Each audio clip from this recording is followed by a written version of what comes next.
श्री गणेशाय नमः। मेरे आदरणीय बंधुजनों, आज हम लोग ब्रह्मचर्य के विषय पे चर्चा करने वाले हैं। जो भी व्यक्ति नए नए ब्रह्मचर्य का पालन करना शुरू करते हैं या पुराने ही ब्रह्मचर्य का पालन कर रहे हैं तो 100% आपने अनुभव किया होगा कि आपके रास्ते में 3 बाधाएं आएंगी। इन तीनों बाधाओं से जो भी व्यक्ति सहजता से पार निकल जाएगा, बिल्कुल ही सहजता से तो पार निकलने की बात ही नहीं है, आपको मेहनत करनी होगी, पुरुषार्थ करना होगा, तभी जाकर इन तीनों बाधाओं को आप पार कर सकेंगे। परंतु अगर आपने इन तीनों बाधाओं को पार कर लिया तो निश्चित ही आप ब्रह्मचर्य का पालन आसानी से कर सकेंगे। और इन्हीं तीनों बाधाओं में मेरे प्रिय बंधुओं, अधिकतर जनसंख्या इन्हीं में बचकर रुक जाती है, इनसे आगे जा ही नहीं सकती, इन्हीं में उलझ जाती है, सुलझ नहीं पाती। तो आज इन्हीं विषयों पर हम लोग चर्चा करने वाले हैं और सुलझने का मार्ग भी आपको बताया जाएगा, जिससे हम लोग ब्रह्मचर्य का पालन लंबे समय तक कर सकें। तो आइए चर्चा को शुरू करते हैं। परमात्मा का नाम लेकर परमात्मा हम सभी का कल्याण करें। मेरे प्रिय बंधुओं, ये समझने का प्रयास करिए कि जैसे ही आप ब्रह्मचर्य का पालन शुरू करेंगे, हम ब्रह्मचर्य का पालन शुरू किए थे, तो सर्वप्रथम महत्वपूर्ण बाधा आपके सामने आएगी आपका सुबह उठना, ब्रह्म मुहूर्त में उठना, निद्रा को पूरा करना। मेरे प्रिय बंधु, ये शरीर टिका है 3 ही स्तंभ पर, आहार निद्रा ब्रह्मचर्य। आहार निद्रा ब्रह्मचर्य अगर ये आपका उत्तम है तो ये शरीर आपका कदाचित रोगी नहीं होगा। पूरी जीवन भर किसी प्रकार का रोग इस शरीर में नहीं लग सकता। आहार निद्रा ब्रह्मचर्य, तो ये निद्रा के ऊपर हम लोगों का सर्वप्रथम जो हम लोगों का विरोध उठेगा ब्रह्मचर्य में, वो यही होगा कि हम लोगों का निद्रा।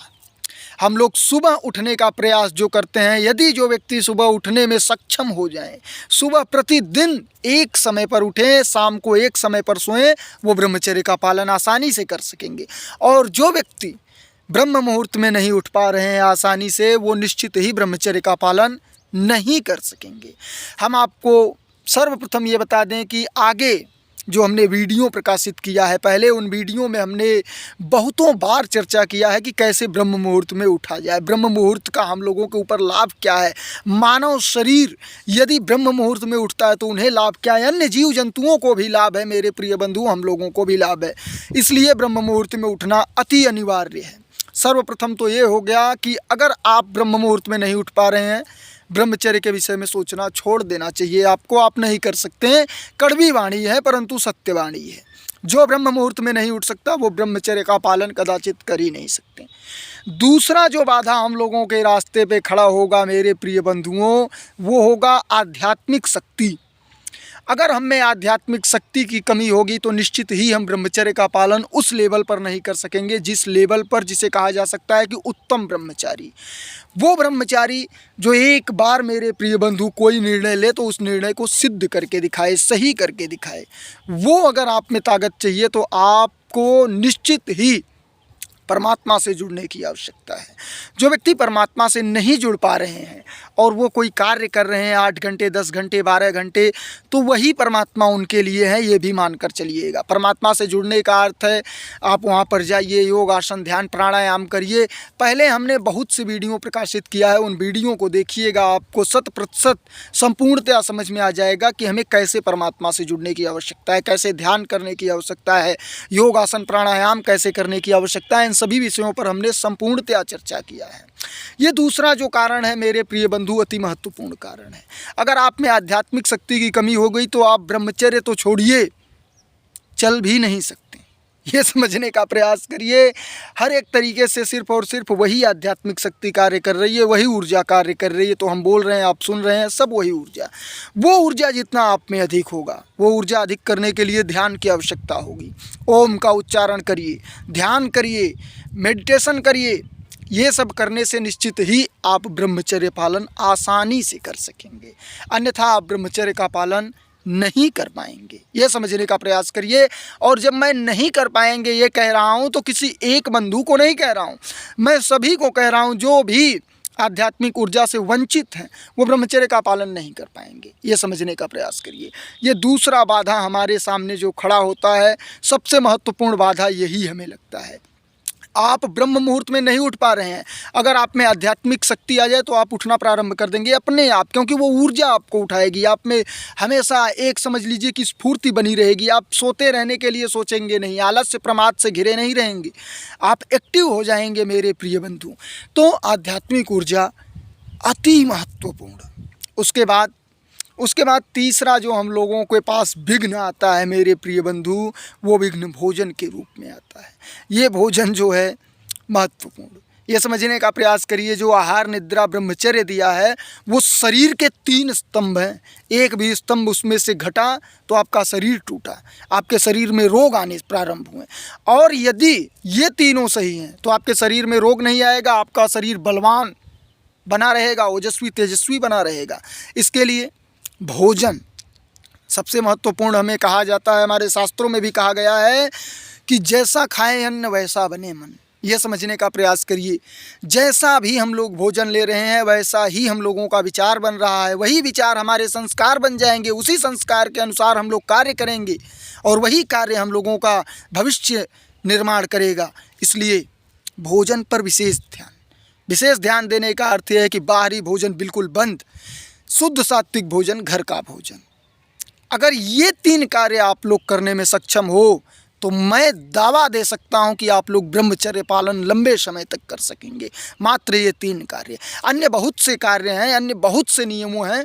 ये समझने का प्रयास करिए कि हजारों सैकड़ों नियम ऐसे हैं जिन्हें पालन करने की आवश्यकता है, और जितना अधिक आप नियमों का पालन करेंगे उतने ही श्रेष्ठ बनते चले जाएंगे। क्योंकि जितना ही अधिक नियमों के साथ रहेंगे उतना ही अनुशासन के साथ रहेंगे, जितना ही आप में अनुशासन होगा उतना ही आपका मन एकाग्र होता चला जाएगा, आपका ध्यान लगना प्रारंभ हो जाएगा, परमात्मा से आप जुड़ना प्रारंभ करेंगे। उस समझ लीजिए कि ब्रह्मांडीय ऊर्जा से जुड़ेंगे, और वो ऊर्जा जब आप में आएगी तो आप एक्टिव हो जाएंगे, बिल्कुल एक्टिव हो जाएंगे। आप सोचेंगे 20 घंटे काम करने के लिए, और ये बात नहीं है कि आप 20 घंटे कार्य ही करें, परंतु एनर्जी वो होगी आप में कि अगर आप चाहें तो 20 घंटे कार्य करें। ये समझने का प्रयास करिए, ये हमारा कहने का तात्पर्य है। वेदों के अनुसार मेरे प्रिय बंधु, हमारे वेद जो हैं अथाह ज्ञान का समुद्र जिसे कहा जा सकता है, उस ज्ञान के समुद्र में से हमने कुछ जाना है जिसे आपके साथ में शेयर करने वाला हूँ। ये समझने का प्रयास करिए, जो भी अन्य ग्रंथ दिखाई दे रहे हैं सब वेदों से निकले हुए हैं, जितने भी ज्ञान हैं सब वेदों से निकले हुए हैं। ये आप अपने इस दिमाग में बैठा कर रखिए, बिल्कुल बैठा कर रखिए। कोई ऐसा धार्मिक ग्रंथ, आध्यात्मिक ग्रंथ या फिर भौतिक ग्रंथ नहीं जो हमारे वेदों को टक्कर दे सके। और क्या कहते हैं, इन सब की बात ही नहीं है, क्योंकि वेद अपना सनातन है, नित्य है। न वो कभी ये समझने का प्रयास करिए कि परमात्मा ने उन्हें अपने आप निर्मित किया। लोग कहते हैं जैसा कि परमात्मा के द्वारा रचित वेद हैं। वेदों में मेरे प्रिय बंधुओं जो कहा गया है बल के विषय में, हमने अन्य वीडियो में आपके सामने बहुतों बार ये साझा किया है। क्या साझा किया है आपको पता है? हे मनुष्यों, ब्रह्मचर्य का पालन करो, और ब्रह्मचर्य का पालन करके क्या जीत सकल संसार।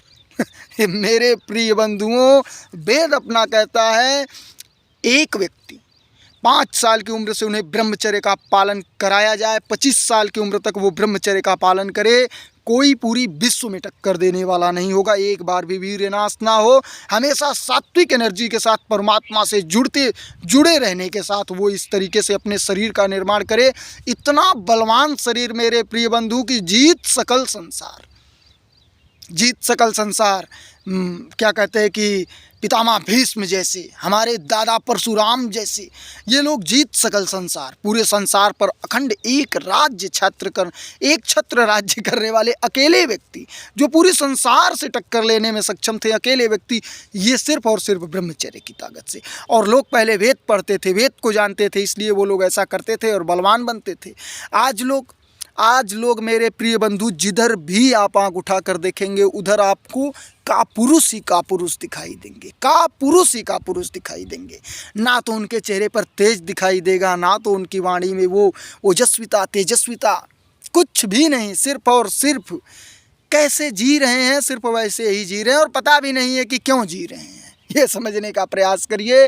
तो दूसरे पर टिप्पणी करने से हमें कोई लाभ नहीं। आप ब्रह्मचर्य का पालन करिए। इन तीनों नियमों का पालन करने वाला निश्चित ही ब्रह्मचर्य का पालन कर सकेगा। परमात्मा हम सभी का कल्याण करे। परमपिता परमात्मा की कृपा हम सभी पर बनी रहे। हरिओम परमात्मने नमः।